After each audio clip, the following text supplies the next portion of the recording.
দোয়ার মধ্যে বিশ্বনবী বলতেন, আল্লাহুম্মা ইন্নী আবদুক, ও আমার আল্লাহ আমি আপনার দাস, ওয়াবনু আবদিক, দাসের ঘরের দাস, ওয়াবনু আমাতিক, দাসীর ঘরের দাস। সুবহানাল্লাহ, কি বিনয়!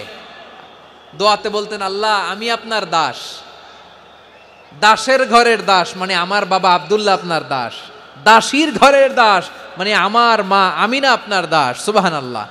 নাসিয়াতি বিয়াদিক, আমার মাথার চুলের ঝুঁটি আপনার হাতের মুঠোয়, আপনি যেখানে টানেন ওইখানে আমি যেতে বাধ্য। আপনি আমার চুল ধরে ডানে টান দিলে আমি ডানে যাই, বায়ে টান দিলে আমি বায়ে যাই, আমার কোনো ক্ষমতা নাই, সব ক্ষমতা আপনার।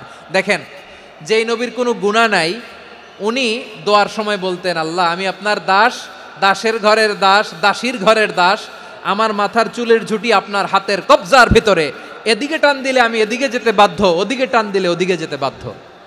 যেই নবীর কোনো গুনাহ নাই নামাজে দাঁড়িয়ে থাকতে থাকতে পা ফুলায় ফেলতেন। যেই নবী নিষ্পাপ, কোনো গুনাহ নাই, কাঁদতে কাঁদতে দাড়ি ভিজায় ফেলতেন, জামা ভিজায় ফেলতেন, সিজদায় পরে জামিন ভিজায় ফেলতেন। পড়েন সুবহানাল্লাহ। তাহলে আমাদেরকে কেমন অনুগত হওয়া উচিত? আমাদের তো গুনাহ নাই নাকি? আছে এরকম কেউ? আছে? নাই। আমরা সবাই পাপী, আমাদের পাপের কোনো শেষ নাই। আওয়াজ করে বলেন ঠিক কিনা? তাহলে আসুন আমরাও বিশ্বনবীর মতো অনুগত হই, অনুগত হয়ে আল্লাহর কাছে চাই।